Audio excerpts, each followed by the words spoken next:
Sir मी त्याला जवळ बोलवलं आणि त्याला सांगितलं की अरे बाळा, मी मोठी आहे तुझ्यापेक्षा. सर इतक्या कॉन्फिडन्सने सर तो बोलला, आम्हाला आमच्या कांगणे सरांनी सांगितलंय की मोठी स्वप्न बघायची.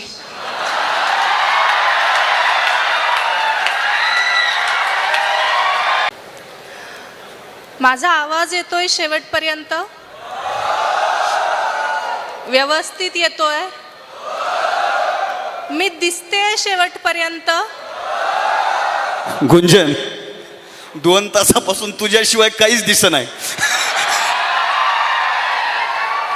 त्याचं उत्तर तुम्हाला आता मिळेल. मी दिसते शेवटपर्यंत? कशी दिसते? बाईला याच्यापेक्षा जास्त काय पाहिजे? पण सगळे मिळून पहिल्यांदा सरांना वाढदिवसाच्या शुभेच्छा देऊ. सगळ्यांनी एकदा जोरदार टाळ्या वाजवा त्यांच्यासाठी.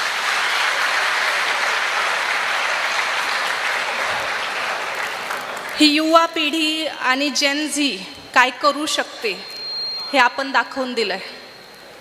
या देशात खूप काही आपण केलंय आणि त्यांची शक्ती एकत्र आणण्याचं काम सर करतात. हे खूप मोठं काम आहे. मगाशी अविनाश म्हणत होता की काही लोक कविता ऐकायला आलेत, काही बघायला आलेत. मला खात्री आहे तुम्ही कविता ऐकण्यासाठीच आला आहात. बघण्यासाठी आला असणार तर तुम्हाला एक किस्सा सांगते. एका महाविद्यालयात गेले होते. ज्युनियर कॉलेज होतं सर. 12वीचा मुलगा असेल. बसलेला होता समोर आणि टक लावून बघत होता. आता तुम्ही किती छान दाद देतायत, हसतात मध्ये, तो काहीच नाही, फक्त बघत होता. मला अनकम्फर्टेबल झालं, मला बोलायला सुचत नव्हतं. आणि मग कार्यक्रम संपल्यावर सर मी त्याला जवळ बोलवलं आणि त्याला सांगितलं की अरे बाळा, मी मोठी आहे तुझ्यापेक्षा. सर इतक्या कॉन्फिडन्सने सर तो बोलला, आम्हाला आमच्या कांगणे सरांनी सांगितलंय की मोठी स्वप्न बघायची.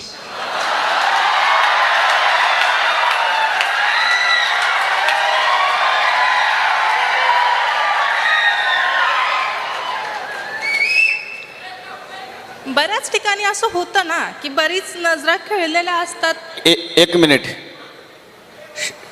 शिट्टी वाजवणं आपली संस्कृती नाही.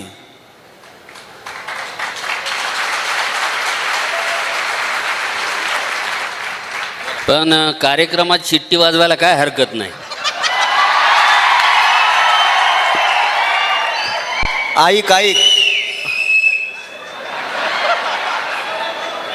शेतकरी जिंदाबाद. शिट्ट्या वाजवताना इतकंच लक्षात ठेवा की तुम्ही गुंजन पाटीलला ऐकतायत, गौतमी पाटीलला नाही.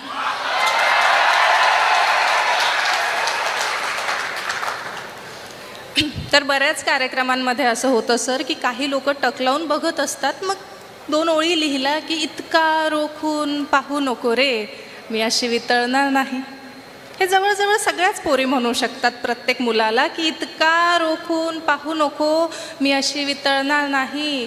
माझ्या डोळ्यात घनदाट जंगल आहे, तुला रस्ता कळणार नाही.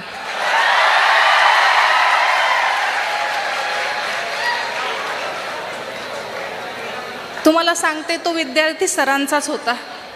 त्याने उत्तर दिलं की प्रेमाचा सिलॅबस लय अवघड.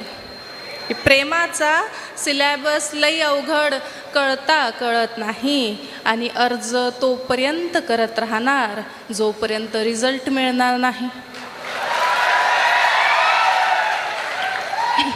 पुढे ऐका की केवळ फिल्मी दुनियेत लागतो खजाना हाती. केवळ फिल्मी दुनियेत लागतो खजाना हाती. अमीर बापाची पटेल आपल्याला इतकं नशीब फळणार नाही. जरा मेहनत करा, जरा मेहनत करा. प्रेमात सारे हिशोब तपासले जातात. कोणती लैला तुमच्यासाठी आयुष्य जाळणार नाही. कोणती लैला तुमच्यासाठी आयुष्य जाळणार नाही. आणि 2 ओळी मित्रांसाठी लिहिल्यात. तुमचा मित्र नक्की तुमच्या बाजूला आणि तुमची मैत्रीण नक्की तुमच्या बाजूला बसली असेल. जरी सरांच्या धाकाने ही मधली लाईन असेल, सर हे मोठं पाप आहे. हे मधला जो गॅप ठेवलेला आहे ना, ते खूप मोठं पाप आहे. पण असू द्या, मित्रांसाठी ह्या पुढच्या ओळी की हे मित्र आहे तोपर्यंत आपल्या कथेला अर्थ आहे मित्रा. हे मित्र आहे तोपर्यंत आपल्या कथेला अर्थ आहे मित्रा.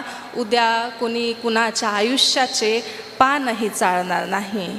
उद्या कुणी कुणाच्या आयुष्याचे पानही चाळणार नाही. आणि पुढच्या ओळी आहे की प्रेम आलं तर येऊ दे, प्रेम गेलं तर जाऊ दे. लक्षात ठेवा की प्रेम आलं तर येऊ दे, प्रेम गेलं तर जाऊ दे. एकदा पारखून घे तिला, ही घर तर जाळणार नाही. तुम्हाला एक छान कविता ऐकवते. सर, आमच्या जनरेशनच्या रिलेशनशिप टर्म्स कदाचित तुमच्या जनरेशनला माहीत नसतील, पण आमच्या जनरेशनच्या रिलेशनशिप टर्म्स ऐकल्यानंतर तुमच्या डोक्याला मुंग्या नक्की येतील. Situationship, benching, friends with benefit हे तुम्ही कधीच ऐकलेलं नसणार आहे. माझ्या कवितेतून ते तुम्हाला समजेल. कवितेचं शीर्षक आहे जवानी. कवितेचं शीर्षक आहे जवानी. की सारे नियम कायदे पाळण्यासाठी नसतात. सारे नियम कायदे पाळण्यासाठी नसतात आणि वडीलधाऱ्यांचे सल्ले अर्धे खोटे असतात. हे तुम्हाला कोणीच सांगणार नाही की वडीलधाऱ्यांचे सल्ले अर्धे खोटे असतात. आयुष्य एक समुद्र आहे, लाटा मोजून चालणार नाही. आयुष्य एक समुद्र आहे, लाटा मोजून चालणार नाही. आणि कुणाच्याही ओठांचा पासवर्ड सहज तर बदलणार नाही. म्हणून म्हणते एकदाच घे विचारून, का तुला रोज पाहून हसते. म्हणून म्हणते एकदाच घे विचारून, का तुला रोज पाहून हसते. आणि एकदाच भेटते ही जवानी, व्यर्थ जाळण्यासाठी नसते.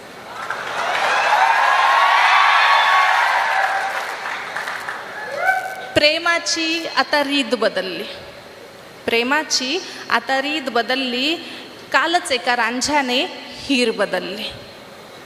तू कुठं आता व्हिंटेज निखळ प्रेमाची वाट पाहतो. आता रोमिओ खुद जुलिएटसोबत सिच्युएशनशिपमध्ये राहतो. सिरीनेही फरहादला बेंचिंग केलं म्हणे.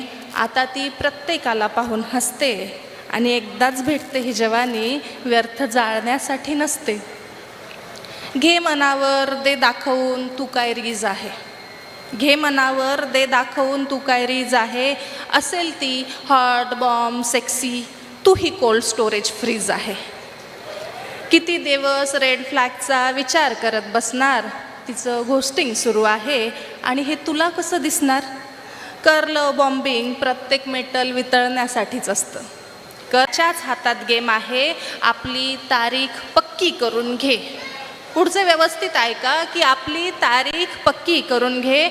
इथे रोज नवीन डेटिंग आहे आणि फार विचार करत बसू नको, कुण्या मित्राची ती सेटिंग आहे.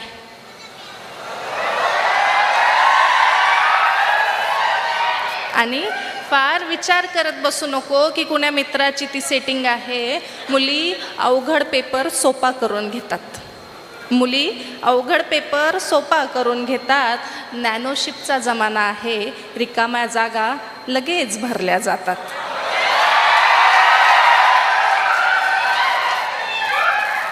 झुरत बसून काय फायदा. झुरत बसून काय फायदा. ही बाजी खेळण्यासाठी असते आणि एकदाच भेटते ही जवानी, व्यर्थ जाळण्यासाठी नसते. पुढचा ऐका की जन्मोजन्मी तू माझा मी तुझी, ही सारी दगाबाजी आहे. जन्मोजन्मी तू माझा मी तुझी, ही सारी दगाबाजी आहे. बेबी, शोना, माऊ, पिल्लू, सारी बायोलॉजी आहे. वेडे होते लैला मजनू, वेडे होते लैला मजनू, वेडे होते कृष्ण आणि राधा. प्रेम बिम काही नसतं, केवळ असतात नर आणि मादा.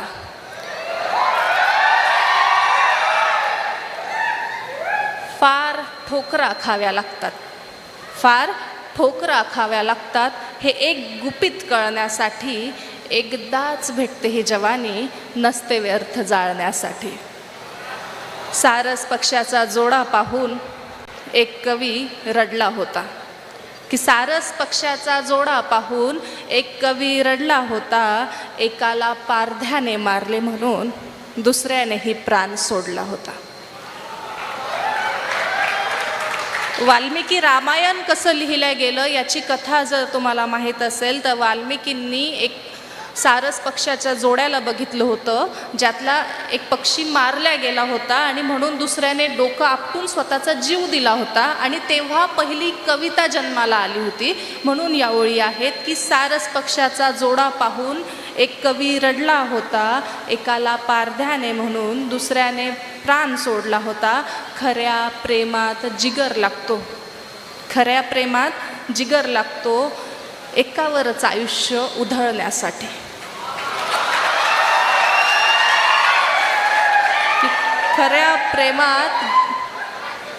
खऱ्या प्रेमात जिगर लागतो एकावरच आयुष्य उधळण्यासाठी आणि एकदाच भेटते ही जवानी, नसते व्यर्थ घालण्यासाठी. एकदाच भेटते ही जवानी घालण्यासाठी. धन्यवाद.